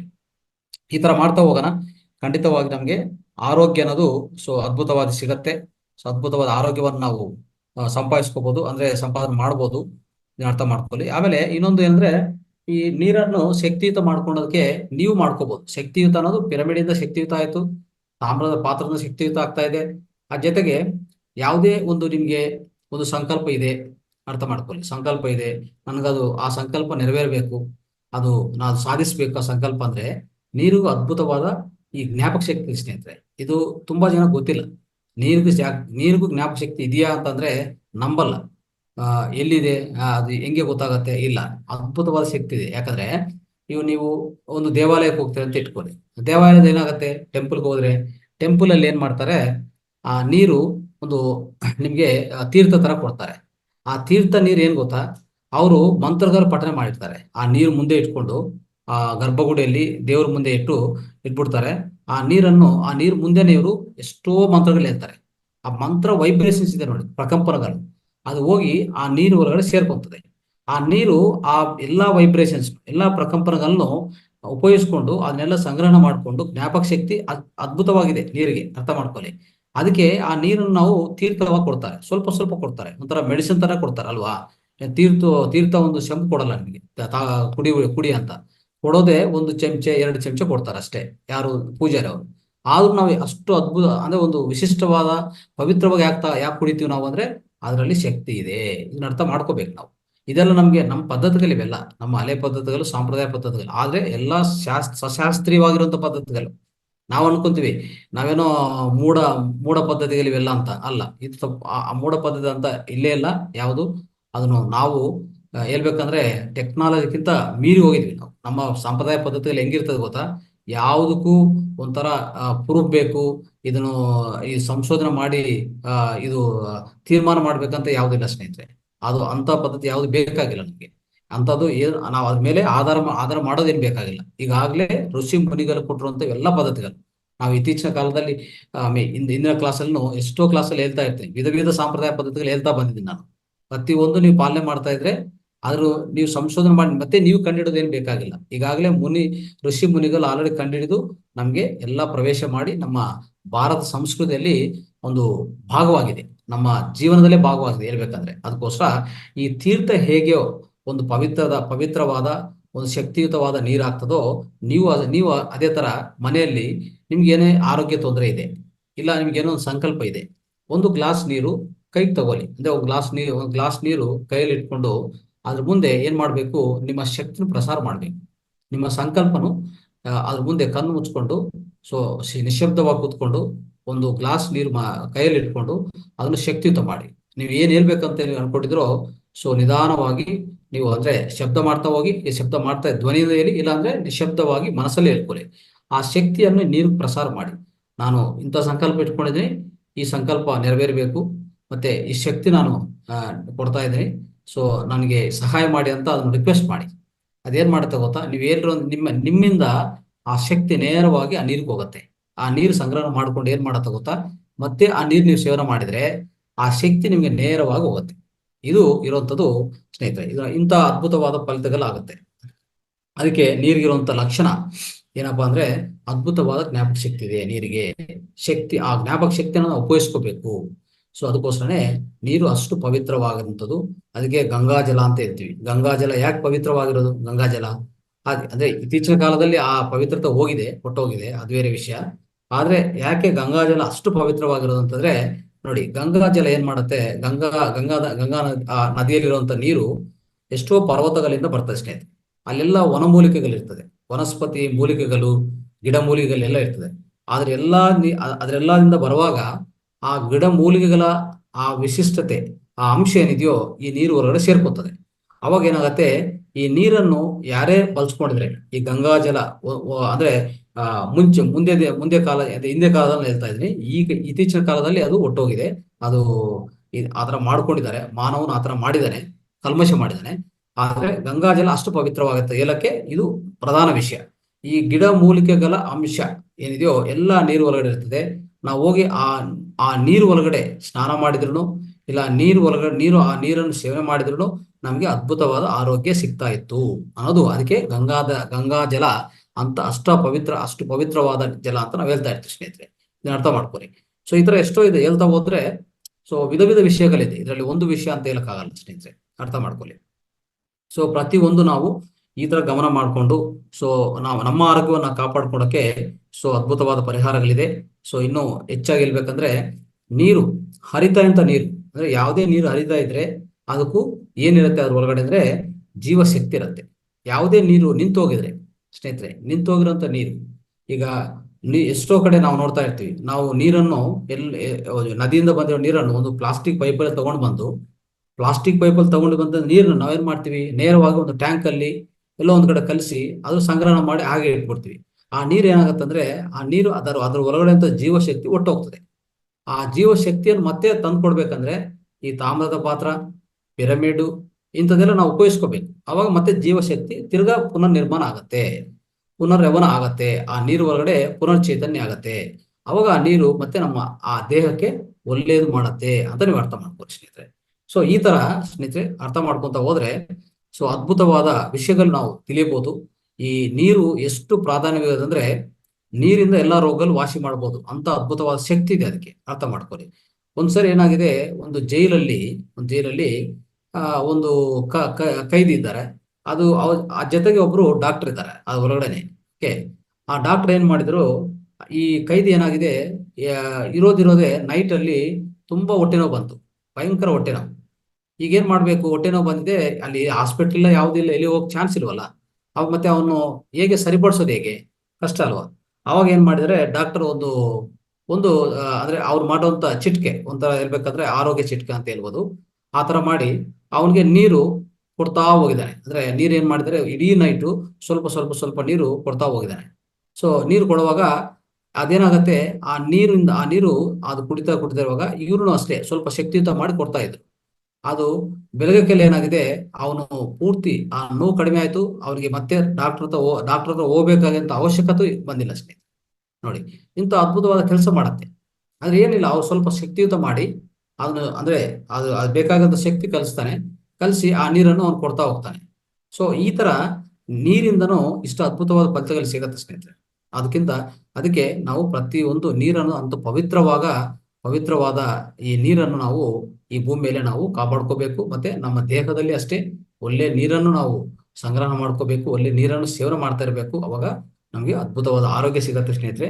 ಸೊ ಈಗ ಈ ಅಂಶವನ್ನು, ಸಮಗ್ರ ಜೀವನ ಶೈಲಿ ಈ ಅಂಶವನ್ನು ಈಗ ಮುಕ್ತಾಯ ಮಾಡೋಣ ಸ್ನೇಹಿತರೆ. ಯಾಕಂದ್ರೆ ಇದು ಮಾತಾಡ್ತಾ ಹೋದ್ರೆ ಇನ್ನೂ ಹೆಚ್ಚಾಗಿ ಇದ್ರ ಬಗ್ಗೆ ನಾಲೆಡ್ಜ್ ಇನ್ನೂ ಹೆಚ್ಚಾಗಿದೆ, ಎಷ್ಟೋ ತಿಳ್ಕೊಬೇಕಾಗಿರೋದು ಇನ್ನೂ ಹೆಚ್ಚಾಗಿದೆ. ಸೊ ಅದಕ್ಕೂ ಸಪ್ರೇಟ್ ಕ್ಲಾಸಸ್ ಬೇಕಾಗತ್ತೆ. ಅದು ಮುಂದಿನ ತರಗತಿಯಲ್ಲಿ ನಾವು ನೋಡೋಕೆ ಪ್ರಯತ್ನ ಮಾಡಿ ಸ್ನೇಹಿತರೆ.